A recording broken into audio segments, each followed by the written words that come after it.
প্রযোজনায় ইসকন তৈরি করা হয়েছে। এই ইসকনকে নিষিদ্ধ করার মধ্য দিয়ে আওয়ামী লীগ এবং ভারতকে স্পষ্ট বার্তা দিতে হবে, বাংলাদেশ তোমাদের ষড়যন্ত্রের কাছে মাথা নত করবে না। আমরা জীবন দেব, আমরা লড়াই করব, বাংলাদেশের গৌরব রক্ষা করব। ইসকনের স্পষ্ট মদতদাতা খুনি শেখ হাসিনাকে আসামি করে আজকে সুপরিকল্পিতভাবে একটি সাম্প্রদায়িক উস্কানির মাধ্যমে বাংলাদেশে সাম্প্রদায়িক দাঙ্গা বাঁধানোর পরিকল্পিত পায়তারা চালানো হচ্ছে। শহীদ সাইফুল ইসলাম আলিফের হত্যাকাণ্ডের ঘটনা নির্মম, শুধু বর্বর নয়, বরং ঘৃণ্য এক হত্যাকাণ্ড। প্রকাশ্য দিবালোকে আদালত চত্বরে একটি সন্ত্রাসী সংগঠনের সশস্ত্র সন্ত্রাসীরা একজন তরুণ আইনজীবী সরকারি কর্মকর্তাকে টেনে হিচড়ে নিয়ে হত্যা করবে, এরকম বর্বরতার দৃশ্য দেখার জন্য বাংলাদেশ প্রস্তুত নয়। বাংলাদেশ আজ অগ্নিগর্ভ, বাংলাদেশের প্রতিটি মানুষের হৃদয়ে আজ রক্তক্ষরণ হচ্ছে।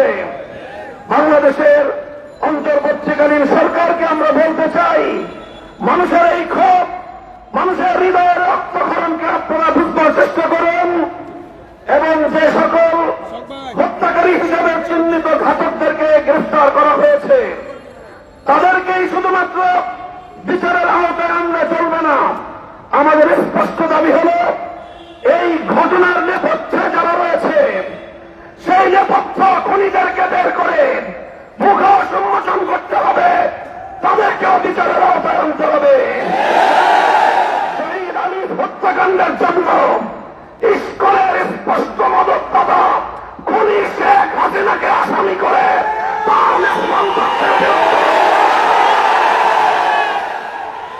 বিগত 15 বছর আমরা দেখেছি বাংলাদেশের আভ্যন্তরীণ প্রতিটি বিষয়ে কিভাবে শুধু অসৌজন্যমূলক নয় বরং কূটনৈতিক শিষ্টাচার বর্জিত বাংলাদেশের আভ্যন্তরীণ ইস্যুতে চরম নগ্ন হস্তক্ষেপ করে বাংলাদেশের জনগণকে আহত ক্ষতবিক্ষত করে তুলেছে ভারত। আমরা ভারত রাষ্ট্রের বাংলাদেশ নীতির তীব্র সমালোচনা করছি। ভারতকে আমরা স্পষ্ট বার্তা দিতে চাই, বাংলাদেশ নীতি পরিবর্তন করো, তোমরা বাংলাদেশ নীতি পরিবর্তন করো। 20 কোটি মানুষ তোমাদের বিরুদ্ধে জানাবে। বাংলাদেশ থেকে ভারতের কূটনৈতিক সম্পর্ক ছিন্ন করার জন্য দেশের মানুষ ভাবতে হবে। আমরা স্পষ্ট ভাষায় বলতে চাই, আইন শৃঙ্খলা রক্ষাকারী বাহিনীকে আমরা বলতে চাই, চিন্ময় কৃষ্ণ দাস তার তৎপরতার দ্বারা কথা দিবালোকের ন্যায় পরিষ্কার, সে ভিনদেশী গুপ্তচর হিসেবে ভূমিকা পালন করছিল। বারবার সে তার সেই প্রভুর দেশে গিয়ে সেখান থেকে নির্দেশনা নিয়ে এসে বাংলাদেশের অভ্যন্তরে নৈরাজ্য সৃষ্টি করবার পায়তারা চালিয়েছে। দিনের পর দিন, মাসের পর মাস প্রশ্রয় আশ্রয় থেকে ভারত এবং আওয়ামী লীগের যৌথ প্রযোজনায় ইসকন তৈরি করা হয়েছে। এই ইসকনকে নিষিদ্ধ করার মধ্য দিয়ে আওয়ামী লীগ এবং ভারতকে স্পষ্ট বার্তা দিতে হবে, বাংলাদেশ তোমাদের ষড়যন্ত্রের কাছে মাথা নত করবে না। আমরা জীবন দেব, আমরা লড়াই করব, বাংলাদেশের গৌরব রক্ষা করব।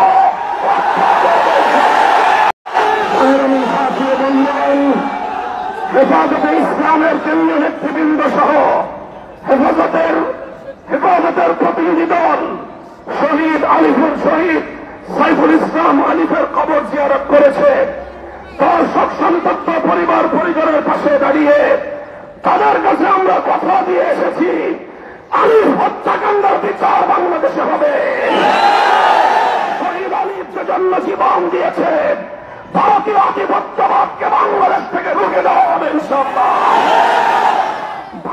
যদি এখনো বাংলাদেশের মানুষের পালস বুঝতে ব্যর্থ হয়, বাংলাদেশের মানুষের বিপ্লবী ক্ষমতাকে যদি ভারত নেগলেক্ট করবার চেষ্টা করে, অসম্মান করবার চেষ্টা করে, ভারত তুমি খামখাত হয়ে যাবে। পার্শ্ববর্তী কোন একটি দেশের সঙ্গে তুমি সুসম্পর্ক রক্ষা করতে পারোনি। প্রতিটি রাষ্ট্রের অভ্যন্তরীণ বিষয়ে হস্তক্ষেপ করে তুমি সার্ক অঞ্চল থেকে তুমি একঘরে হয়ে গিয়েছ। তোমার পাশে কোন দেশ নাই। চারপাশ থেকে আমরা ক্ষুদ্র শক্তিগুলো যদি তোমার হাত পা নাক চেপে ধরি, তুমি দম নিতে পারবে না।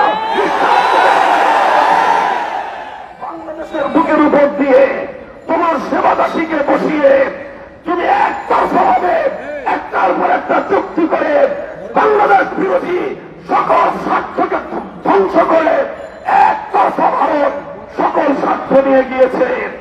বাংলাদেশের বিরুদ্ধে ভারতের বিগত 15 বছরের সকল ষড়যন্ত্রকে আমরা নিন্দা জানাই এবং আবার স্পষ্ট ভাষায় ভারতকে বাংলাদেশ থেকে পরিবর্তনের আহ্বান জানাই। আমি বলতে চাই, পলাতক শেখ হাসিনা, ফ্যাসিবাদী শেখ হাসিনা, খুনি শেখ হাসিনা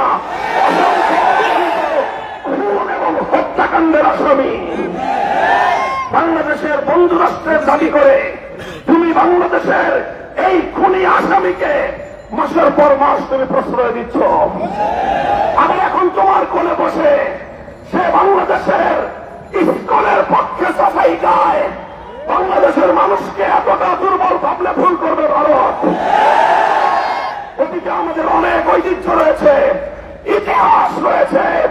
আমরা ছোট হতে পারি, আমরা ভীরু কাপুরুষের দল নই। যদি আমাদের উপর চাপিয়ে দাও, যদি আমাদেরকে এভাবেই তুমি একতরফা হত্যা করবার চেষ্টা করো, যদি আমার জনপদকে আমার ভাইয়ের রক্ত দিয়ে যদি তুমি রঞ্জিত করো, তাহলে আমরা তোমার বিরুদ্ধে প্রতিরোধ করে তুলব। আমরা সংগ্রামী সাথী ও বন্ধুগণ, হেফাজতে ইসলাম বাংলাদেশ দেশের সকল ধর্মপ্রাণ মুসলমানদের প্রতি উদাত্ত আহ্বান জানাচ্ছে। শহীদ সাইফুল ইসলাম আলিফের হত্যাকাণ্ড আমাদেরকে স্পষ্ট বার্তা দিচ্ছে। এই হত্যাকাণ্ডের মাধ্যমে বাংলাদেশে নৈরাজ্য সৃষ্টি করে রক্তের হোলি খেলা খেলানো, এটাই হল বাংলাদেশ বিরোধী শক্তির অভিন্ন টার্গেট। কাজেই তাদের এই ষড়যন্ত্রের পাতা ফাঁদে আমরা পা দেব না। আমরা কোনোভাবেই সহিংস কোনো কর্মসূচি পালন করব না। শান্তিপূর্ণভাবে টেকনাফ থেকে তেঁতুলিয়ায় আমরা তীব্র প্রতিবাদ এবং প্রতিরোধ আন্দোলন গড়ে তুলব। শান্তি হবে আমাদের হাতিয়ার, ধৈর্য হবে আমাদের সৌন্দর্য। শেষ মুহূর্ত পর্যন্ত আমরা ধৈর্য ধারণ করব। আমরা রাষ্ট্রকে বলবো, সরকারকে বলবো, চিন্ময় কৃষ্ণ দাসকে ভালোভাবে রিমান্ডে নিয়ে জিজ্ঞাসাবাদ করে বাংলাদেশ বিরোধী ষড়যন্ত্রের তথ্যগুলো তার কাছ থেকে আপনারা উদ্ধার করুন। শেখ হাসিনা তাকে কত টাকা দিয়ে তার সন্ত্রাসী বাহিনীকে দেশের বিরুদ্ধে নিয়ে দিয়েছে সে তথ্য উদ্ঘাটন করুন। ভারত তাকে বাংলাদেশের অখণ্ডতা ধ্বংস করবার জন্য কিভাবে উস্কানি দিয়েছে, কি তাকে মন্ত্র দিয়ে বাংলাদেশে বারবার পাঠাচ্ছে, সেই তথ্যগুলো উদ্ঘাটন করে জাতির সামনে আপনারা বাংলাদেশ বিরোধী সকল অপশক্তির মুখোশ উন্মোচন করে দিন।